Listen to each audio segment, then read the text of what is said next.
Allah berfirman, misal contoh salah satu sumber yang haram yang kita lihat sekarang memang di Indonesia ini sudah merata di masyarakat. Dan kita seakan-akan subhanallah sudah kena dengan hadis baginda Nabi SAW, akan tiba satu zaman nanti di mana tidak ada satupun umatku yang bisa luput dari riba. Masalah riba misalnya. Bukankah sekarang teman-teman sekalian sampai pada tingkat apapun dicicil dan berbunga? Bukankah orang kalau mau beli baju, orang kalau mau beli elektronik, orang kalau mau beli kendaraan, orang kalau mau beli rumah, semuanya dihubungkan dengan masalah riba.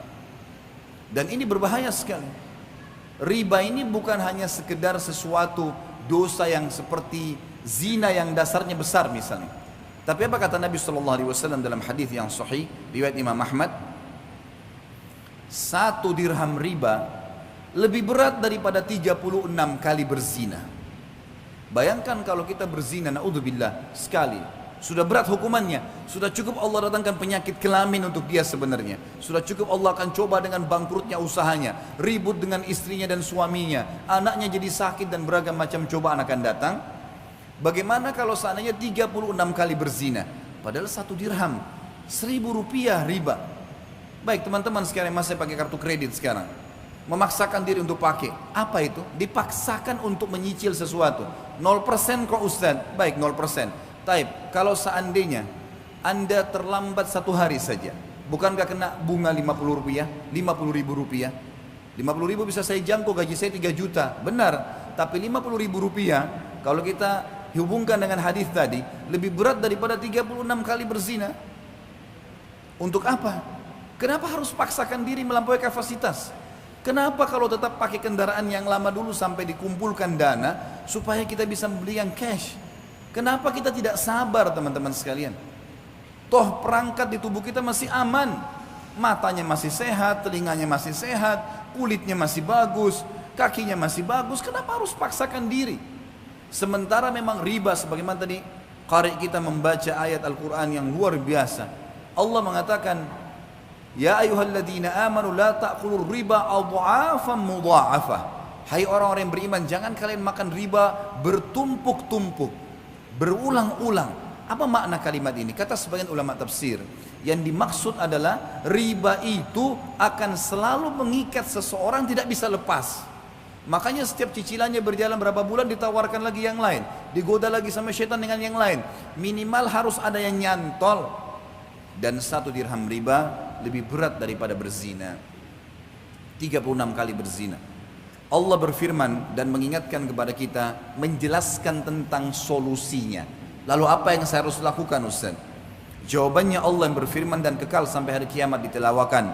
Surah Al-Baqarah 276. Dan bagi teman-teman yang masih terikat dengan riba, baca Al-Baqarah 2 ayat ini, 275 sama 276. Tapi saksi bahasan di sini 276-nya. Kata Allah Subhanahu wa taala, "A'udzubillahi minasyaitonir rajim, yamhaqullahu riba wa yurbis shadaqat."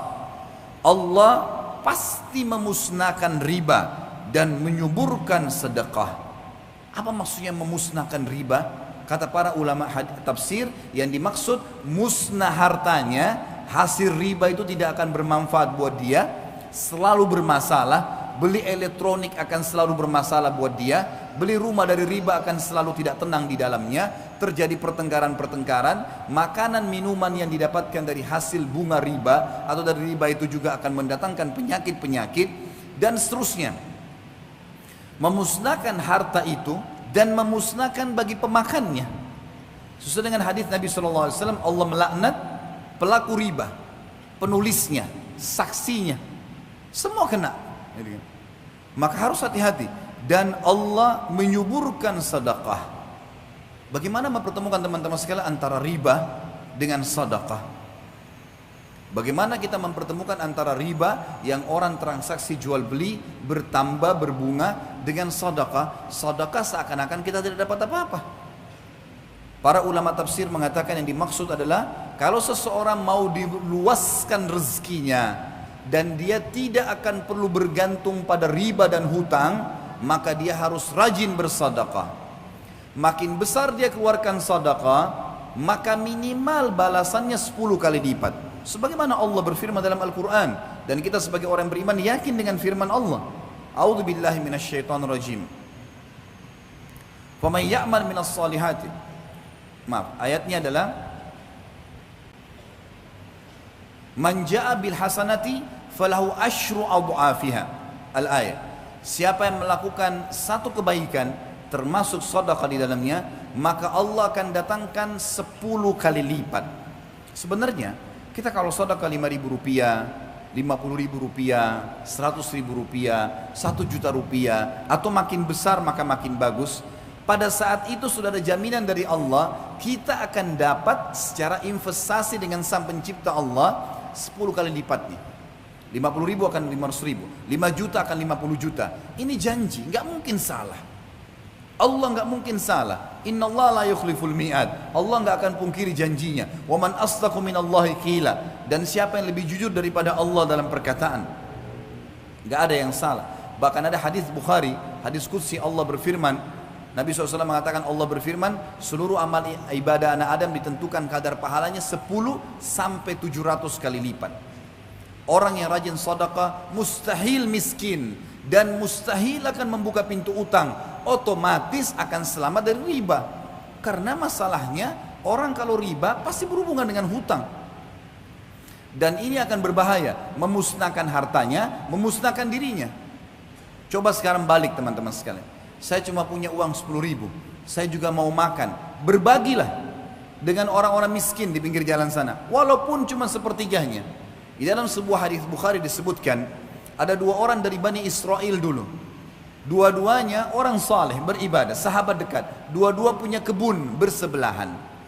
Lalu Nabi SAW mengatakan, pemilik kebun yang pertama, sambil menunggu hujan dari langit karena musim kemarau dan tidak ada hujan, dia melihat ada awan yang lewat di atas kebunnya. Lalu dia mendengarkan dari awan tersebut suara yang berbunyi, turunkanlah hujan di kebunnya fulan, nama temannya di sebelah. Maka dia pun mengikuti awan tersebut, dan ternyata awan itu menggumpal semuanya di atas kebun temannya. Lalu turun hujan yang lebat, sehingga temannya ini jadi subur tanamannya, lagi banyak panennya, sementara yang lain tidak dapat hujan.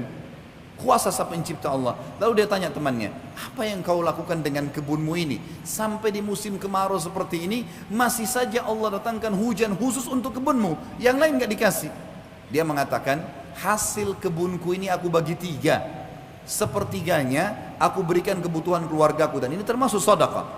Sepertiganya lagi aku sedekahkan untuk orang-orang yang membutuhkan. Sepertiganya aku kembalikan sebagai modal usahaku. Jadi dari 3 penghasilan dia, 2-nya sedekah. Dikasih ke keluarganya, istri anaknya makan, dan dia juga ini sedekah, juga dikasih kepada fakir miskin sedekah, sepertiganya, gitu kan? Sepertiga dan sepertiga. Sisa sepertiga lagi, ini yang saya kembalikan ke modal. Perhatikan di sini, sedekah itu yang menunjukkan dan membuktikan datangnya rezeki.